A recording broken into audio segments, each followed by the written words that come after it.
clairement une des références mondiales du foil. L'Hawaïen Kane De Wilde était à Crozon pour le Crozon Foil Festival. Et puisqu'il sort une gamme de foil sous la marque KT, c'était hyper intéressant de pouvoir échanger avec lui, avec un génie du foil comme lui. Donc je l'ai interviewé à Crozon et je vous propose ça tout de suite.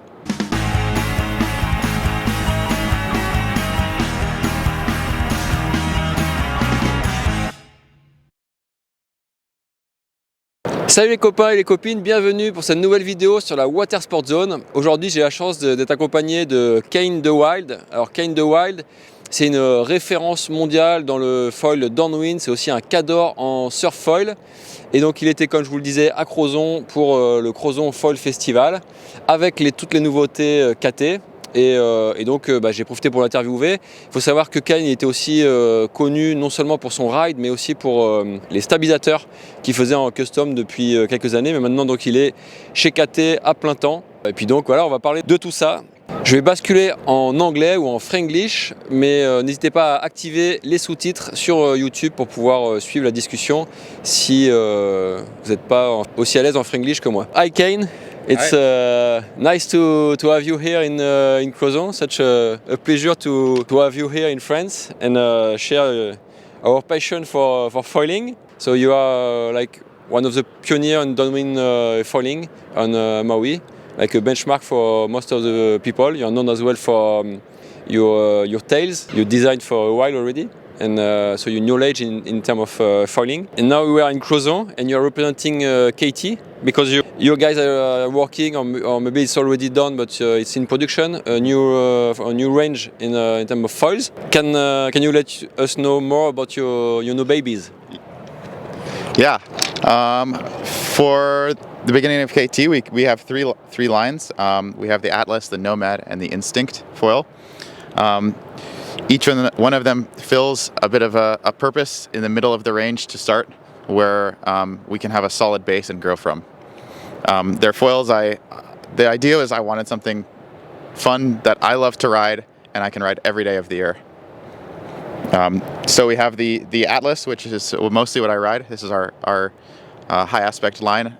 Is around 11 AR, and we have this from 570 to 1340. Next we have the Nomad. The Nomad is more of a carving all-around foil. I use it for smaller waves, for beach break, for these days where I really want to go out and be in the pocket. And I also use it for winging. It's a little bit of a more stable, more intuitive ride than the Atlas, and so it's nice when the wind is choppier or you want to progress on new moves. Third is the Instinct. The Instinct is aimed at progressing from an early stage. So, say the largest size of 1450 is really great for people who are in their first season, who have taken a few lessons and want something that can bring them to a higher level really easily. Yes, thanks. And so you have designed the foil by yourself on Maui, or how does it work, the design of the foil in the KT brand? I'm a bit in charge of the foil design, but we have a lot of feedback from the team members. I like to, when we get new stuff, I always hand it off to everyone in the shop to take for a rip and let them know what they think. But yeah, it's me behind the computer. Making sure the hydrodynamics are right, making sure everything is as it should be. Just after the computer work, how do you work about the full R&D process? So testing, prototypes, designing, testing, maybe going back to the factory. I don't know. Can you explain us how do you work? It's a bit of a mix. We're more and more towards a close relationship with the factory, but things like tail wings or smaller parts, we do a lot on island, locally. Some stuff I'm working on myself, hand shaping, but more and more for the factory, because as with the way the designs are progressing, the wings need to be built to a really high standard to be good prototypes, and that's something that our factory is really good at, and we want to work with on improving. Yes, because if you send something by yourself, then maybe you're not sure that your factory would do exactly the same. That's the point? Oui. And so you are such a good rider, a benchmark for many people around the world in foiling. Is it an advantage for you to be like a good rider and a designer in the meantime?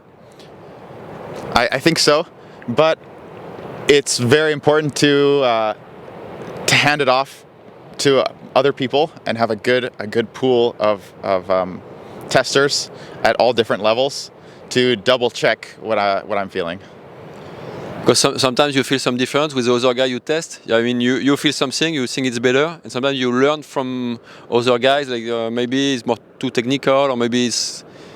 For sure. I learn a lot from I mean, the most I learn from it, or I learn the most from earlier stage riders for just beginning, and because these little things can make such a big difference in their ride. So you mean that you are able to adapt yourself? Maybe not more weekend riders? I think by talking to them and understanding what they feel, it helps me. I can pick out what they like, and so when I try new things, I can pick out those. I can look for those same things that they like in the foils. And like overall, what is your philosophy in terms of foil design? What do you look for in foils? I look for good characteristics, mostly good flying characteristics. For these wings, I really focused on making a few points. Getting on foil and staying on foil. I wanted to create a foil that wouldn't make the rider crash. If the rider crashes, it's ideally not the foil's fault. I never want to be pissed off at my gear. So yeah, the main points were get on foil and stay on foil and feel good while you're riding. That's maybe the difference between computer design and testing, right? Yeah, totally. Because you have the profile on the computer, so in perfect environment it works perfect, and then we are playing in a moving environment, and then it's something air with the water and everything.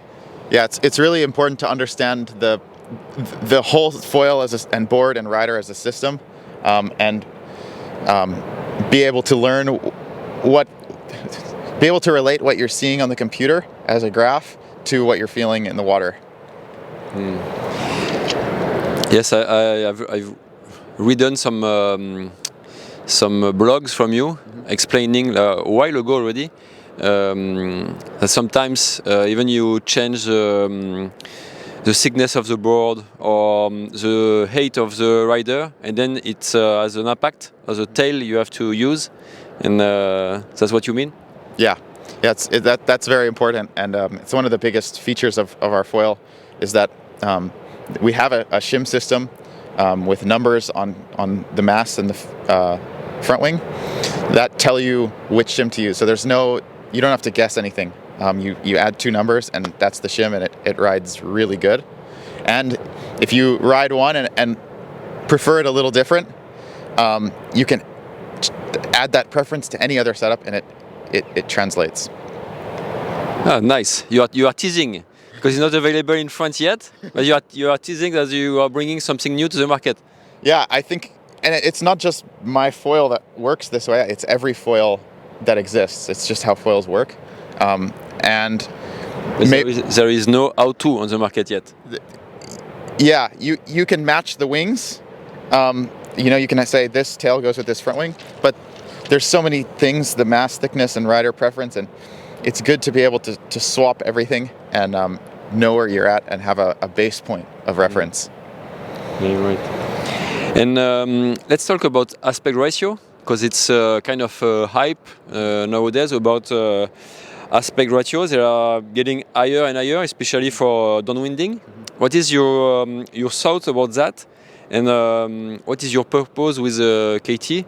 And how it can impact the rider's ride? It's a good number to look at to get an idea of what the foil will do, but there's a lot of other factors, and with different profiles on the foil, the number you see might not be how it rides, And there's a lot of other factors that can influence that feeling you get from different aspect ratio wings. Yes, you were just showing the profile, and I haven't had the opportunity to have a close look to your foils yet, but there is one here, and I just have a quick look and realize that there is a lot of camber in the front wing. Not every brand is going this way, but it's your choice, obviously. Can you explain the philosophy of this profile? Yeah, you get an extremely wide speed range, and what unlocked the idea of this profile for me was better understanding the stability of the foil, and like we were talking about with changing the mast length and everything. What the job of it comes down to what the job of the tail wing is, and how much the front wing camber affects the pitching force, and it's less than I thought. So that allowed us to get away with more camber, and as long as the top end is controlled, as long as the top end is still good, you're not sacrificing on the tail wing angle or a lot of other factors. So the result is a really, really good speed range, really good stall characteristics, and very good ventilation performance, especially at low speeds. And does it work for the whole range? I mean, here is the Atlas, but on the other range, you have also this much of camber? The Atlas and the Nomad have this profile because they're a little bit more performance oriented.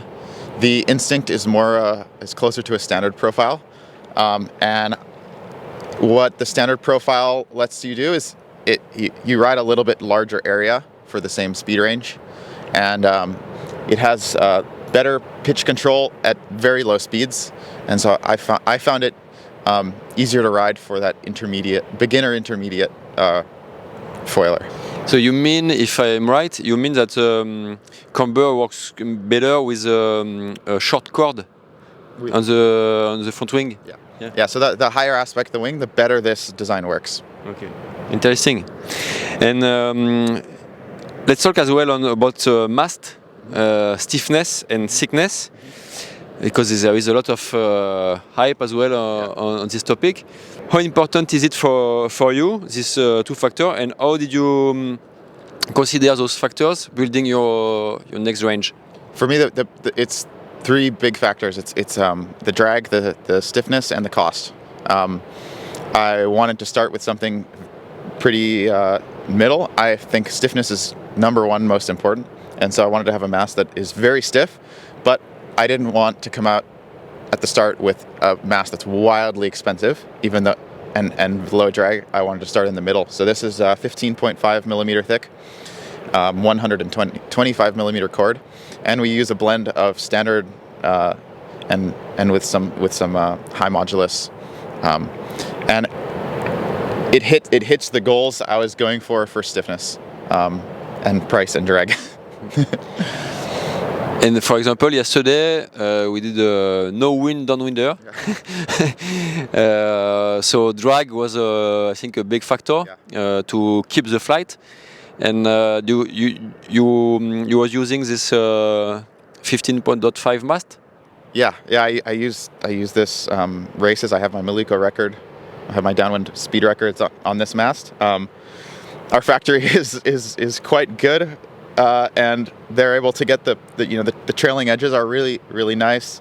The profile is good. The leading edge is really nice, and so the masts come out good. And I'm quite happy with the drag. Another factor in the drag is the control, right?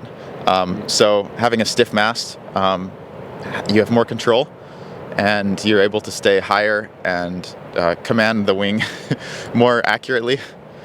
And so that helps with your overall speed as well. Okay. And as I said before, you are known for your tails, because you did from the beginning and by your own. And how did you include your tail expertise into the KT range?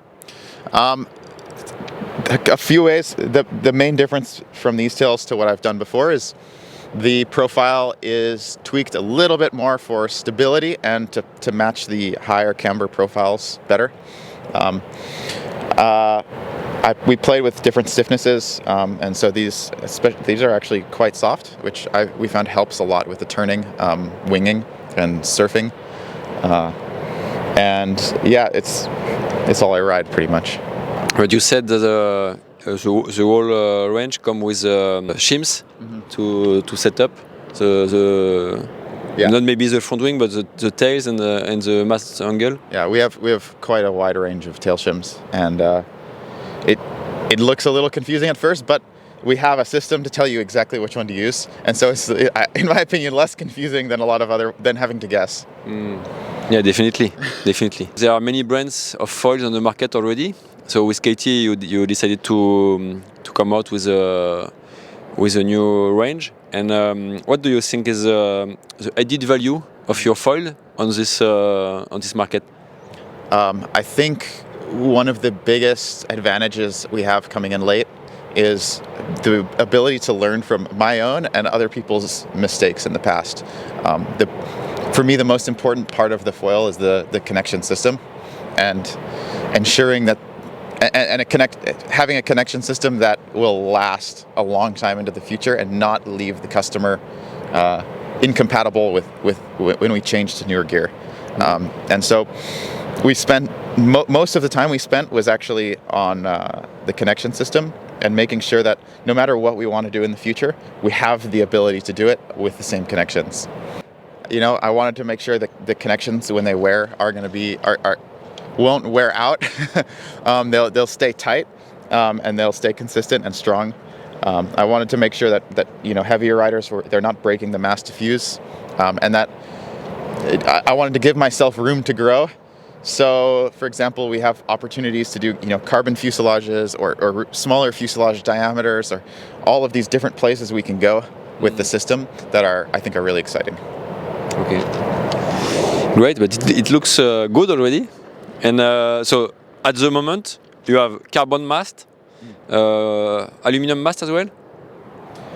Yes, carbon and aluminum mast. The aluminum mast is coming a little bit later, but I'm really excited about it because I've made quite some improvement on the profile of the aluminum mast and achieved, as far as I know, something that's stiffer, lighter, and lower drag than the competitors. Looking forward to give it a try. And fuselage is aluminum, right? Fuselage is aluminum. Tails are actually G10. Okay. But you are known for your G10 tails. Yeah. And they are looking good. They are looking, fast. I thought the carbon would be better. I made some carbon tails and the exact same tail, carbon and G10, and I gave it to a bunch of different people, and almost everybody said the G10 was better. The people that liked the carbon more were the pump foilers. They liked the stiffness, but anyone who was doing any turning preferred the G10, which is very interesting. Okay, great. Maybe last question. What foil did you use for the competition here in Crozon? So first day with the downwind, no wind, yeah. And today with surf foiling. But all events I use the 77 mast carbon. For the surf foiling, I use the 570 Atlas and the 155 tailwing on the short fuselage. For the downwind, I use the 960 Atlas with the longer fuselage and a prototype tail we're working on. Okay. Is there anything that you want to add about your foil range? Maybe something that I didn't cover with my question? No, I'm excited to hear everyone's feedback, and it's looking forward to continuing to work on it and continuing to improve. I think I have a lot of exciting projects in my head, waiting and ready to go. We are looking forward to discover your project as well. So thank you, Kane, for your time, and thank you for joining us here in Crozon. It's always a pleasure to have guys like you in France on our spots. Et merci à tout le monde de nous avoir suivis. Avant de partir, n'hésite pas à poser une question à Kane en commentaire. J'essaierai de faire le relais ou un commentaire par toi-même. Peut-être que tu as essayé ces foils déjà, ou peut-être que tu as essayé ces stabilisateurs KD Design par le passé. Et puis voilà, un petit like avant de partir, un abonnement si ce n'est pas déjà fait. Et puis moi je te dis à samedi prochain pour la prochaine vidéo. Bye bye.